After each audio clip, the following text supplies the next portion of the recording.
ہم ڈٹے ہوئے لوگ. سرکار نے فلاح انسانیت کے لیے جو دوسرا کام کیا نا، وہ لوگوں کو احساس دلایا ہے کہ اگر غلطی ہو جائے تو تم نے بندوں کے سامنے اپنے آپ کو کلیئر نہیں کرنا، تم نے تو رب کے سامنے اپنے آپ کو کلیئر کرنا، اللہ کے سامنے تم نے بچنا ہے کہ میرا گناہ معاف. اور حضور احساس پیدا کرتے تھے. بخاری شریف میں قبیلہ غامدیہ کی اس عورت کا تذکرہ موجود ہے جو خود آئی تھی، کوئی گرفتار کر کے نہیں لایا تھا، از خود آئی. احساس پیدا ہو گیا نا گناہ کا. یہاں بہت ساری غلطیاں کر کے بھی لوگ جب اپنی بات کرتے ہیں تو کہتے ہیں کبھی یاد تو نہیں کسی کے ساتھ زیادتی کی ہو، یاد تو نہیں کبھی کسی کا. بھئی آپ نے اتنے بڑے ولی ہونے کا دعویٰ کر دیا. انسان تو انسان رہتا ہے. بڑے بڑے لوگ کہہ گئے کہ یا اللہ اگر انجانے میں بھی بھول گئے ہیں تو ہم سے درگزر فرما. لیکن جب ہم تیار ہی نہیں ماننے کو. حضرت انس بن مالک کہتے ہیں وہ خاتون آئی، کوئی پکڑ کے نہیں لایا، کسی 14 دنوں کے ریمانڈ پہ نہیں اسے منوایا گیا، اسے وہ خود بخود آئی. اور کریم محبوب علیہ السلام کے سامنے جب وہ کھڑی ہوئی تو اتنے درد سے میں نے کم لوگ روتے دیکھے ہیں جس درد سے وہ روئی. عرض کرنے لگی حضور میں غلطی کر بیٹھی ہوں، مجھ سے زنا ہو گیا، مجھے پاک کر دے.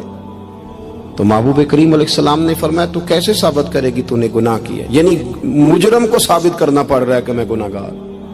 یہ وہ کمال ہے کہ انسانوں کو احساس ہونے لگے کہ یہاں ہم غلط ہیں. جب اعتراف جرم ہوتا ہے، جب بیماری کی تشخیص ہوتی ہے تو پھر اس کا علاج بھی ہو جاتا ہے. حضرت انس بن مالک کہتے ہیں وہ عرض کرنے لگی حضور میرے پیٹ میں ناجائز بچہ ہے. حضور نے فرمایا جا جب بچہ پیدا ہو تو پھر آنا. وہ 8 ماہ کے بعد آئی تو اس کی گود میں پھول سا بچہ تھا. حضور نے فرمایا واپس جا، جب روٹی کھانے لگ جائے تو پھر آنا. وہ 2 سال 2.25 سال دودھ پلاتی رہی. پھر جب آئی تو بچے کے ہاتھ میں روٹی کا ٹکڑا تھا. کریم محبوب صلی اللہ تعالی علیہ وسلم سے آ کے جب اس نے بات کی تو وہ درد سے روئی، کہنے لگی یا رسول اللہ 3 سال ہونے کو ہیں، میں نے گناہ کیا ہے، میں ساری رات سو نہیں پاتی. حضور تڑپتی اگر اس حال میں مر گئی تو اپنے رب کو کیا منہ دکھاؤں، مجھے پاک کر دے، میرے حال پہ رحم فرمائے.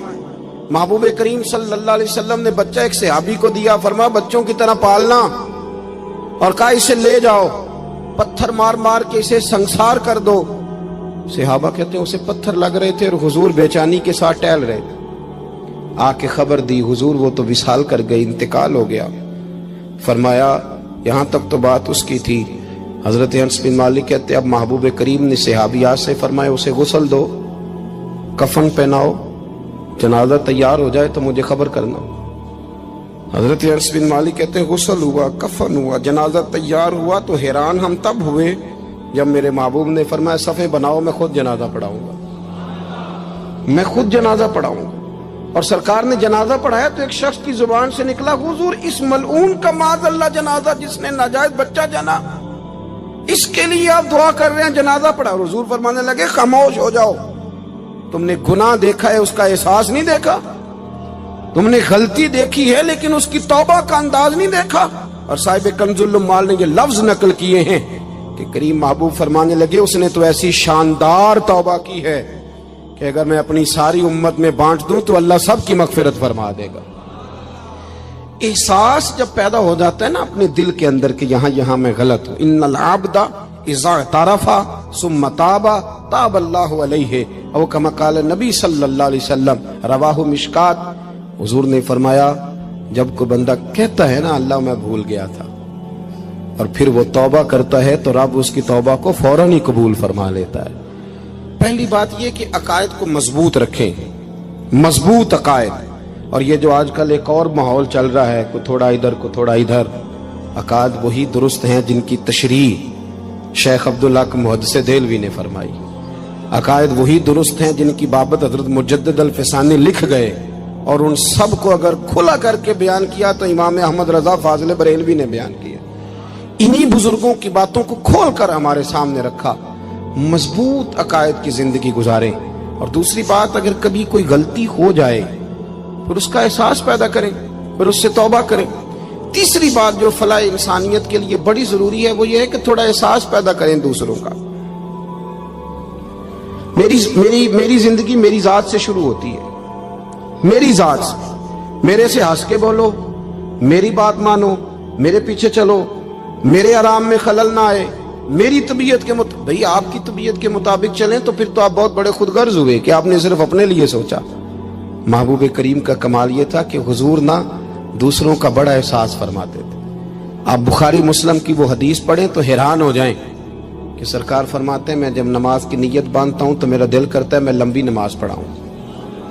جب میرا کسی کام کرنے کو دل کرے تو پھر میں ساری دنیا کچلنی پڑے تو میں کر جاتا ہوں. لیکن حضور فرمانے لگے کہ میرا دل کرتا ہے میں لمبی نماز پڑھاؤں، لیکن پھر میرا خیال آتا ہے کہ پیچھے بوڑھے بھی ہیں، بیمار بھی ہیں، بچے بھی ہیں. یا رسول اللہ نماز اللہ کی اور خیال بندوں کا. فرمایا میں بوڑھوں، بیماروں اور بچوں کا خیال کرتے ہوئے اللہ کی نماز کو مختصر کر دیتا ہوں. احساس جب طبیعت ہمارے ہاں نا تیزی کے ساتھ احساس ختم ہوا ہے، تیزی کے ساتھ ہم نے اتنی نفی شروع کی. ہمارے تو اہل تصوف میں اللہ ماشاءاللہ اب تربیت کا طریقہ یہ ہے کہ صرف میں ہوں، میرے سوا کوئی بھی نہیں. حالانکہ طریقت تو اس کا نام تھا کہ میں نہیں باقی سارے ہی.